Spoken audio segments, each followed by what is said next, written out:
apa sih yang bikin seorang pemain basket besar tuh bisa jatuh? Kan banyak nih, ada keanekaragaman orang lah dalam bermain basket. Ada yang sombong juga, ada yang rendah hati juga, dan banyak hal lah. Nah, yang bikin orang hancur dalam bermain basket itu apa sih, Kak? Dalam selain Males, cedera ya, males. males. Oh iya Nggak benar. punya tujuan, nggak punya tujuan, jadi males.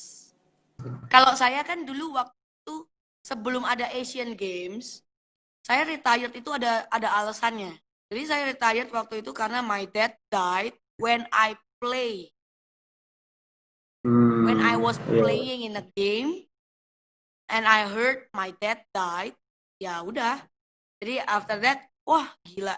Di apa waktu basket tuh benar-benar buang waktu itu ya. Waktu itu marah, marah karena saya ditungguin di waktu itu udah beda kota, ditungguin untuk tutup peti. So saya tuh Hmm, marah sama diri sendiri sih. Akhirnya dari situ nggak punya tujuan. Ya udah saya pikir saya done di situ. Udah finish.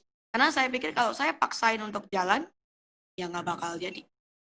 Jadi saya hmm. tahu, oh orang kalau misalnya mau nggak sukses, ya udah nggak punya tujuan aja. Selama masih ada tujuan dikejar mah pasti masih jalan terus dan bisa lebih bagus. Ini Kak, dari segi anak didiknya Kakak kali ya, nasib atlet pada masa pandemi corona ini gimana sih Kak? Apa cuma dibiarin di rumah aja atau Uh, kayak ya udah gitu, kayak di rumah aja nggak atlet usah ya, ngelakuin sesuatu? atlet. Nasib, Ya, kalau nasib itu yang nentuin masing-masing personal. tuh Harusnya di bener. posisi seperti ini itu kita semua waktunya untuk kayak anggap aja off season. Off season. Nah, kamu tuh mau nambah skill apa nih sebelum pertandingan dimulai? Kalau kalau saya sih ngerasanya tahun depan tuh baru mulai. Nah, tahun depan nih kamu jadi apa tuh tahun depan? Sekarang nih preparationnya bukan malah Hmm, enak-enakan dan kayak nggak ada tujuan. Harusnya nih kayak kayak ngasih nafas, ngasih kesempatan lah buat para atlet untuk jadi lebih baik, bukan untuk jadi kebalikannya gitu.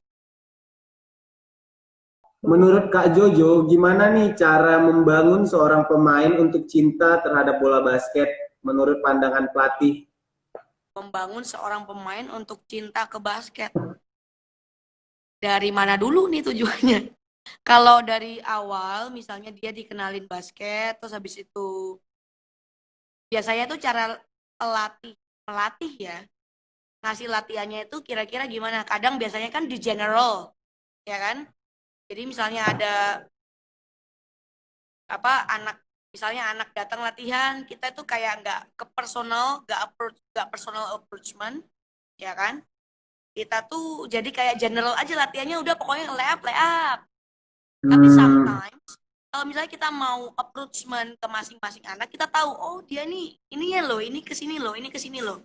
Apalagi kalau kita lihat dia ada potensi. Nah, kita harus iya, iya. approachment-nya lebih bagus. Nah, jadi untuk membangun seseorang pemain untuk cinta ke basket ya approachment itu. Belajar approachment. Belajar approachment itu bisa dicari di buku-buku self development. Jadi harus baca buku self development. Di dalam selama kakak berkarir di bola basket ya, saya bukan ngomongin pelatih. Pernah nggak sih kakak tuh ngerasa, udah lah nggak usah main basket lagi kok, Enggak. udah nggak ada apa-apanya lagi gitu. Pernah ngerasa di titik itu nggak sih kak? Kalau ngerasa pernah nggak pengen main basket lagi ya pernah. Yang waktu itu yang saya bilang waktu lagi tanding, papi saya meninggal, ya itu. Dan itu memang saya langsung selesaiin nggak basket lagi. Tahun 2015 tuh tahun terakhir saya basket. Udah nggak lagi. After Berarti that, itu salah satu titik terendah kak Jojo di dalam bola basket lah ya. ya waktu itu. Jadi titik terendah untuk bola basket ya di kehidupan saya Iya, waktu itu. oke nih kak. Nah, ini ada yang nanya lagi nih kak. Menurut kak Jojo, gimana sih cara balikin mental di lapangan buat para pemain? Kita Mungkin kali kasih buat pemain yang lagi down tujuannya kali ya lagi. yang dimaksud. Kita kasih tujuannya lagi. Misalnya gini, misalnya waktu itu lagi final. Terus tujuannya memang dari awal tuh menang, ya kan? Ya udah, kita kasih tujuannya, kita ingetin lagi tujuannya dia. Atau kalau enggak misalnya kita tahu kan namanya kita approachment ke masing-masing pemain, misalnya dia pengen buktiin ke orang tuanya supaya orang tuanya support dan kebetulan orang tuanya nonton waktu itu ya, Hmm. ini case aja ya, in case.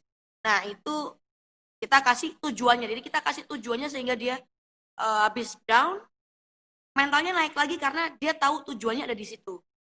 Jadi kita Hmm. tekankan aja ke buttonnya dia, hot buttonnya dia di tujuannya dia. Kan tujuan orang tuh masing-masing. Main waktu lagi pertandingan tuh tujuan masing-masing. Ada yang kalau cowok ya pengen dilihat ceweknya tuh main bagus. Ada yang teriak-teriakin, terus dilihat orang tuanya, pengen nyenengin orang tuanya kalau dia main bagus.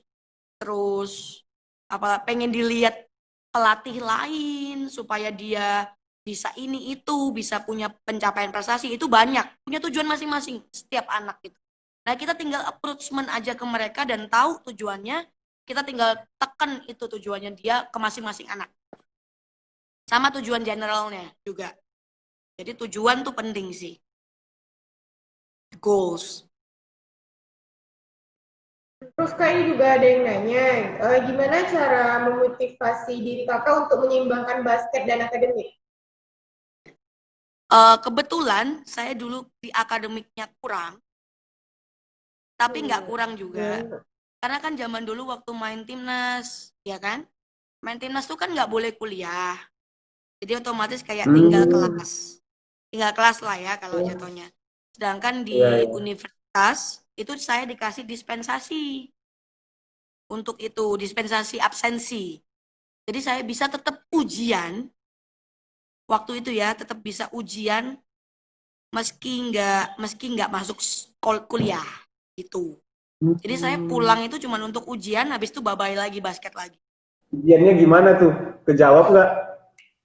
Nah, akademiknya itu waktu itu sempat naik turun. Jadi waktu naik itu saat saya benar-benar diajak sama partner saya, Gabriel Sofia kalau tahu.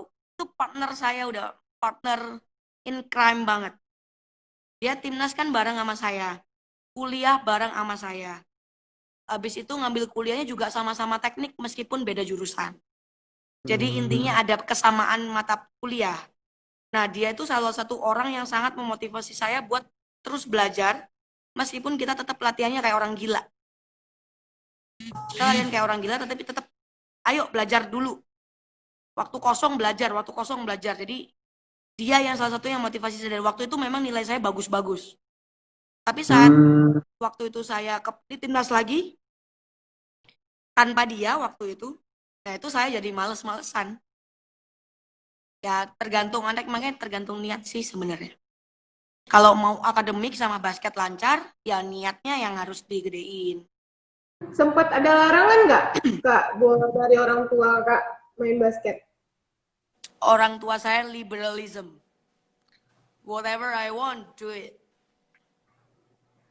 Selama nggak ngerugiin orang lain, nggak masalah. So whatever I do, whatever I wanna do, itu dia bodo amat. Jadi nganut western. Bangga sih saya Kak bisa sharing gini sama Kakak, salah satu idola saya juga, Oke. bisa ngasih ilmu banyak buat teman-teman di Riau juga. Yang terakhir deh Kak, buat pesan buat pemain basket di Mm-mm. Indonesia, khususnya buat di Riau, biar semakin berkembang Kak, pesan dari Kakak buat kita. Untuk pemain basket, coba tujuannya ditinggiin lagi. Impiannya ditinggiin lagi. Jadi kamu setiap kali ngelakuin sesuatu, kamu punya hasrat. Jadi hasrat itu yang bantuin kamu bisa capai prestasi tertinggi. Itu Goalsnya dari kami. ditinggiin, impiannya juga diliari. Di akhir kata, Gitu. kalau ada salah kata dari kita, kita juga minta maaf Kak. Oke, Terima kasih buat sharing ilmunya juga, dimaafin. dan sekali lagi terima kasih Kakak Idola.